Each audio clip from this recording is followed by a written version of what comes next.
Hello friends, welcome back. Our today's topic of third chapter is assumptions of law of demand. We have studied law of demand in previous chapter. Okay, law of demand हम लोग study किए that if price goes up then quantity demand goes down. As price goes down quantity demand goes up. जैसे भी product का price बढ़ता जाता है हम उसको कम डिमांड करते रहते हैं और जैसे प्राइस कम होते रहता है वो प्रोडक्ट का डिमांड क्या होता है बढ़ते जाता है। तो ये सब हम लोगों ने लॉ ऑफ डिमांड में पढ़ा है कि उनका इंट्रोडक्शन पार्ट देखा, स्टेटमेंट देखा, एक्सप्लेनेशन देखा, ग्राफिकल और टेबुलर रिप्रेजेंटेशन देखा। ओके, बट यहाँ तक लॉ कंप्लीट नहीं हो जाता है, लॉ यहाँ पे इनकम्प्लीट है। See any law is incomplete without its assumptions and exceptions, right. So here Alfred Marshall ने बोला था other thing remaining constant, other thing remaining constant. तो ये अदर थिंग रिमेनिंग कांस्टेंट क्या है? अजम्पशंस है। वही आज हम लोग क्या करने वाले, पढ़ने वाले। So other thing remaining constant, higher the price of a commodity less quantity is demanded, lower the price of a commodity larger quantity is demanded. ये हम लोगों ने लॉ ऑफ डिमांड में क्या था, पढ़ा था। Okay, now for assumption best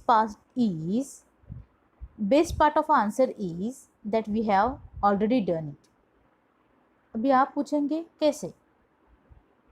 okay, see can you see this points that is determinants of demand? Yes, they are only your assumptions. Now you will ask me how they can be my assumptions. Let's see. अभी आप पूछेंगे ma'am अगर दोनों questions को मैं एक ही answer लिखूंगा तो ये कैसे हो सकता है? देखो, your answer for every point just right no change और रिमेन कांस्टेंट। आपने जो डिटर्मिनेंट्स ऑफ डिमांड या फिर फैक्टर्स अफेक्टिंग डिमांड ये जो कॉन्सेप्ट टॉपिक पढ़ा था वही पॉइंट्स आपको अजम्पशन में लिखने हैं। खाली उनके आगे आपको क्या लिखना पड़ेगा? नो चेंज या फिर रिमेन कांस्टेंट। ओके, ऐसा लिखना पड़ेगा। So let's see the first point. See assumptions बोले यहाँ पे, that is number 1 constant level of income. Income जो है वो स्थिर रहना चाहिए, इनकम जो है उसमें कुछ भी चेंजेस नहीं होने चाहिए।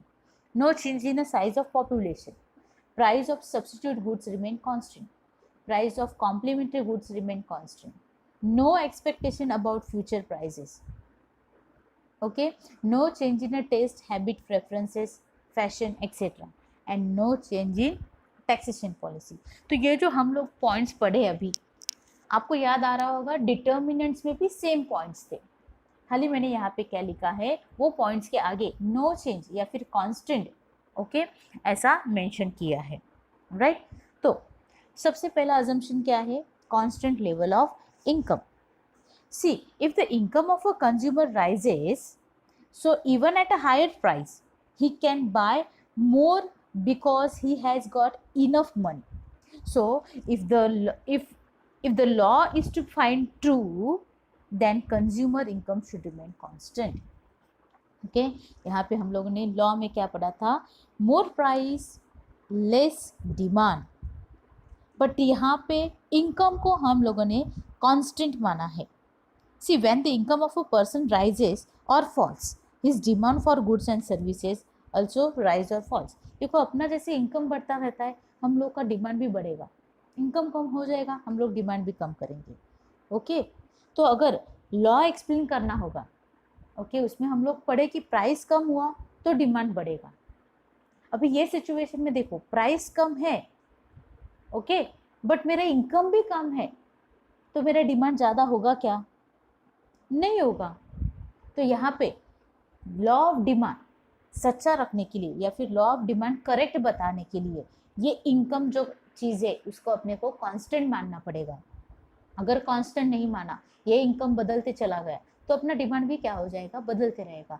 और लॉ ऑफ डिमांड का ये जो डाउनवर्ड स्लोपिंग कर्व है वो डाउनवर्ड्स नहीं रहेगा क्योंकि बीच बीच में अपना डिमांड इनकम की वजह से क्या होगा? चेंज होता रहेगा।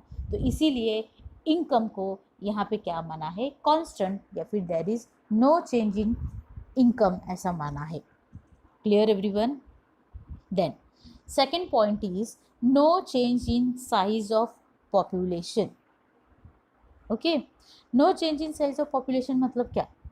ओके, डिमांड जो है वो पॉपुलेशन की वजह से भी क्या होते रहता है, चेंज होते रहता है, बराबर, ये मैंने आपको सिखाया था। So it is assume that the size of population remain unchanged. Any change in the size composition of population of a country affects the total demand for the product. यहाँ पे हम लोग बोले थे less price less demand, price less है, sorry less price more demand, price कम है तो डिमांड ज़्यादा होता है।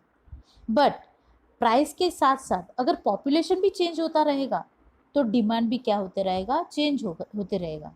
तो उसके वजह से ये जो लॉ है वो एक्सप्लेन नहीं कर सकते हम लोग। ये जो लॉ का डिमांड कब है, ये डाउनवर्ड नहीं हो सकता है। इसीलिए पॉपुलेशन को भी यहाँ पे क्या माना है, कांस्टेंट, क्योंकि प्राइस कम हो गई तो डिमांड बढ़ना चाहिए। बट अगर प्राइस के साथ पॉपुलेशन भी कम होगा तो डिमांड बढ़ेगा, नहीं बढ़ेगा, तो लॉ को अफेक्ट हो सकता है। आई बात समझ में? इसीलिए no change in the size of population ये कॉन्सेप्ट को भी अज्यूम्शन में मान दिया है। Okay, then next is no change in the price of related goods. Related goods means price of substitute goods and price of complementary goods. ये जो product के प्राइजेस है इनके बीच में कुछ भी चेंजेस नहीं होने चाहिए, इनको भी कांस्टेंट रखना चाहिए लॉ एक्सप्लेन करते हुए, अदरवाइज लॉ ट्रू एक्सप्लेन नहीं होगा, लॉ में भी चेंजेस होते जाएंगे। The law of demand assume that there is no change in price of related goods like complementary goods and substitute goods. If the price of substitute increases, the demand for substitute will fall. देखो substitute goods के photo आपको यहाँ पे screen पे दिखाई दे रहे। इनके prices में अगर इंक्रीज होता रहता है तो उनका डिमांड भी क्या होगा, कम होगा। यस और नो?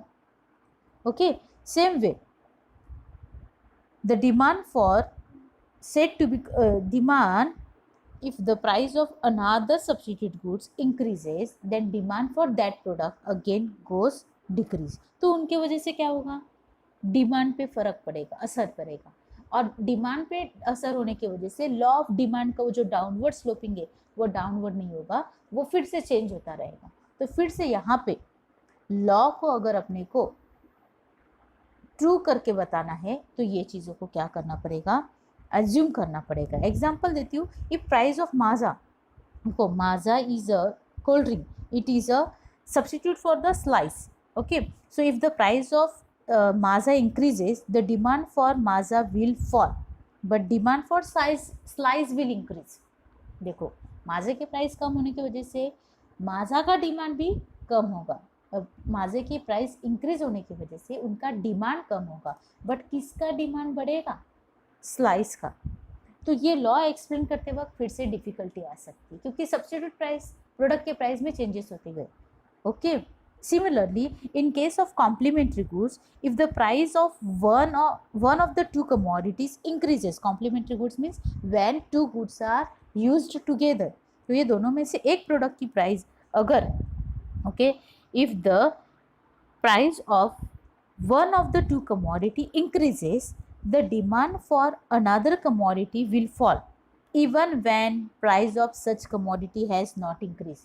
देखो प्राइस से कुछ नहीं हुआ, बट ये जो सब्स्टिट्यूट, ये जो कॉम्प्लीमेंट्री गुड्स है वो दोनों एक साथ यूज़ करते, बट दोनों में से किसी एक का प्रोडक्ट का प्राइस बढ़ेगा तो दूसरे के चीज़ के यूज़ के ऊपर क्या हो जाएगा, अफेक्ट हो जाएगा।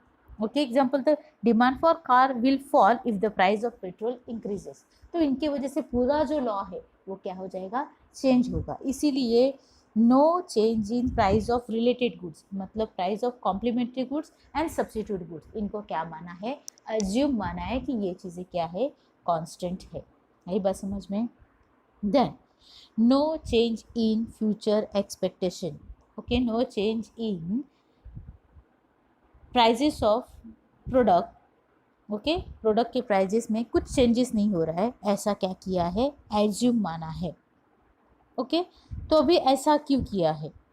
सी, if people expect that prices in future will fall, they will demand less at present. देखो, लोगों को अगर लग रहा होगा कि अगर ये प्रोडक्ट की प्राइस फ्यूचर में जाके कम होगी तो अभी मैं ज़्यादा प्राइस में क्यों खरीदूँ, उसको मैं फ्यूचर में जाके परचेस करूँगा। फ्यूचर यानी 1 दिन 2 दिन 10 दिन के बाद उसको परचेस करूँगा। Okay, and demand more in the future. In short, the present demand will fall even when prices have not increased at present. Okay, prices increase नहीं हो गए बट फ्यूचर में कम हो गए ना, इसलिए अभी मैं परचेस नहीं करूँगा।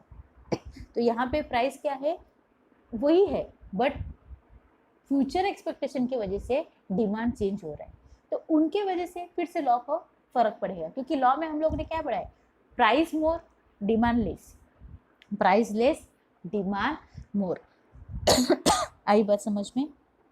Okay, so this is about no expectation about future changes in the price. Then next is no change in habits, taste, preferences, fashion, etc.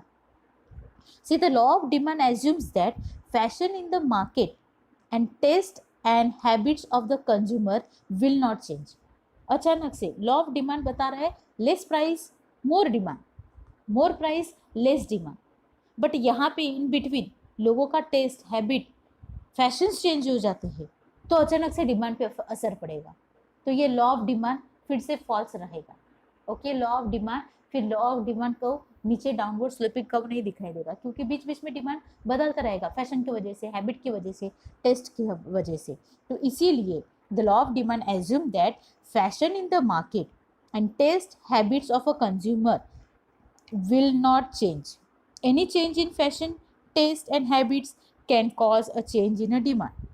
Okay, without change in a price of that product. आई बात समझ में?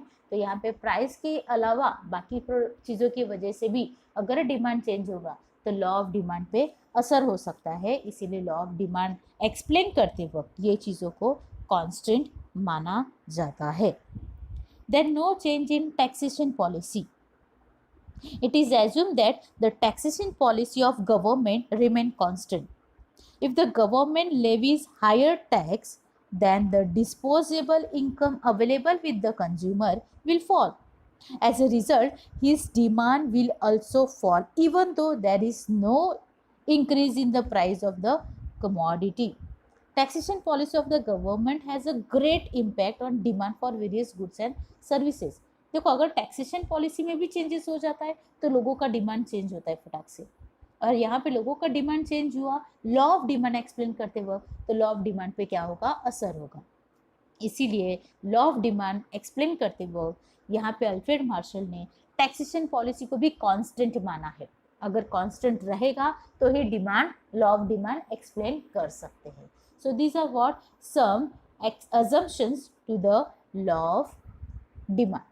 ये चीज़ों को अगर assume माना तो ही law जो भी है वो परफेक्ट और डाउनवर्ड स्लोपिंग को एक्सप्लेन कर सकते हैं। Okay, clear everyone? Thank you.